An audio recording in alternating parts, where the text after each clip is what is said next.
Welcome back, and today we'll be continuing with the areas in a plane lesson. Again, we're talking about areas between curves, and this is part 2 of my video. As I've already discussed, areas between curves, you're trying to find the areas between two functions, like f of x and g of x on the interval from a to b. And this is the basic formula that we're using. And it's just, you're subtracting one function from the other and taking the integral on this. And I also, here's a picture, and you notice that f of x is the top function on the interval a to b, and g of x is the bottom function. So all is on the interval. And to get this interval a to b, to find the region enclosed, you always use these two intersecting points, the points of intersection of these two functions, and that's how you find what a is and what b is. So those 2 points actually give the limits for this integration. Alright, so now I would like to continue with this lesson, and I would like to do an example integrating something and doing it this time with respect to y. So previously we were always done with respect to x, but here we're going to do an integration with respect to y, and I'll explain the reason in a moment. So let's just do this with an example. I'll explain as we go along. So say you have to find the area between these two curves.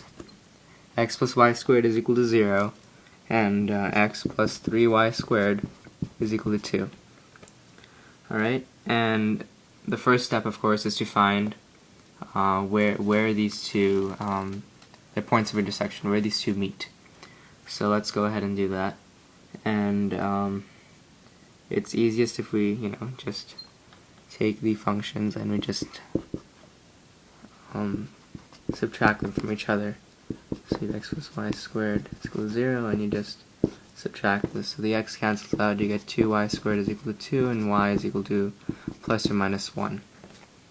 So already you're beginning to see something different. You're getting two y values, and when you plug this y value, y is equal to plus or minus 1, back into any of these two equations, you can do this right now. I'll just show you.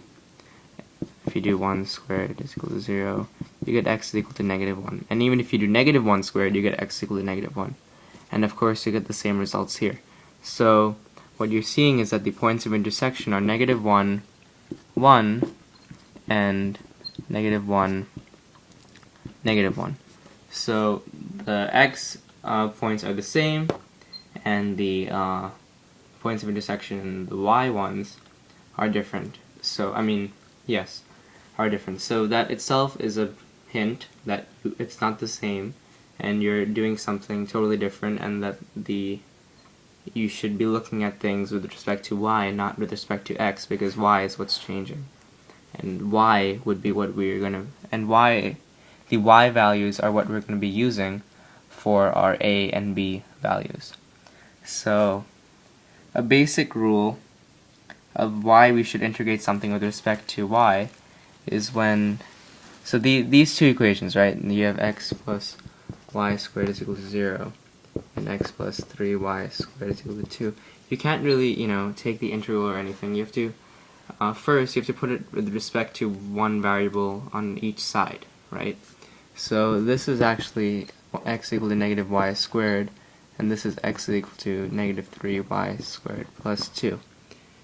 As opposed to writing a y is equal to plus or minus square root of x, and, you can do it that way, but it is really much harder. So as a general rule, when it is easier to describe a function as a function of y, like this, rather than a function of x, like saying x is equal to plus or minus square root of y, y is equal to plus or minus square root of x, when it's easier to do it with respect to write a function as with y, then you should integrate it with respect to y, because it'll just make solving and doing out the integral easier. So that's a quick general rule. So let's continue with this, and keep in mind we're doing it with y. So now that we found the points of intersection, let's actually draw a quick graph of what this actually looks like. So if you graph it on a calculator, you can see that this is 1, and this is 2, and this is x is equal to negative 3y squared plus 2. So this is this written in terms of y. And the other one looks something like this. This is 0, and this is negative 1. And here we have our negative 1 and positive 1. So you can see our points of intersection here and here.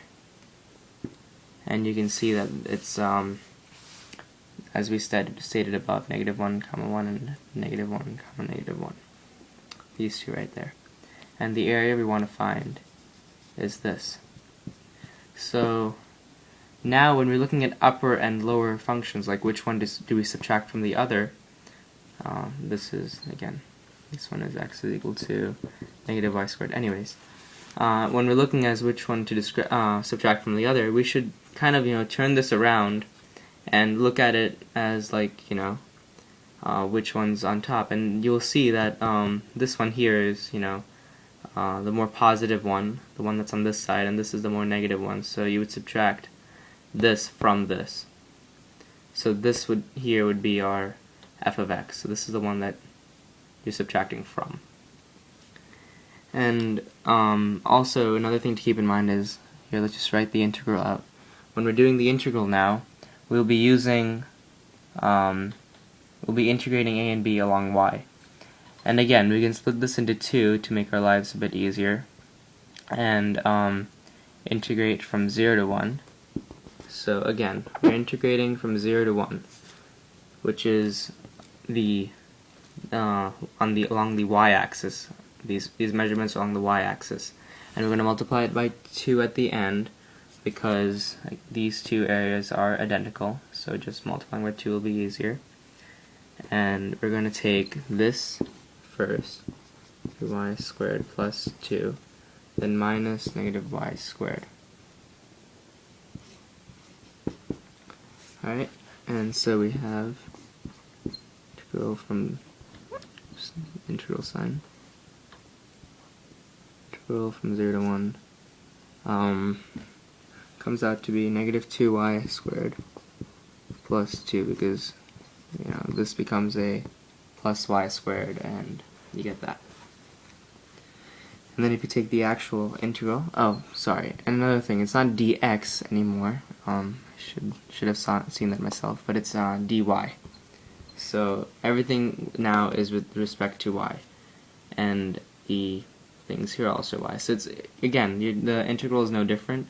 You're solving it the same way, but all the values are just y values as opposed to x values. So let's just continue with this. Now you just take the integral, and we know from integrals rules that it's negative 2/3 y cubed plus 2y, and we're going to do this from 0 to 1,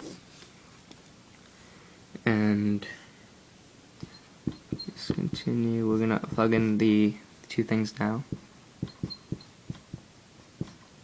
and again 0, both things will yield 0, so that. And if you simplify this out, in the end you get 2 2/3, or 8/3. So that is the final answer to this problem.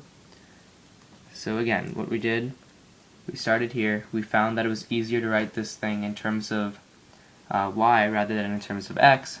We decided to integrate it with respect to y too, because it is easier to do, and we used y values as a and b, and we used y values to describe our limits exactly, so to describe our points of intersection. So thanks for watching, and thank you.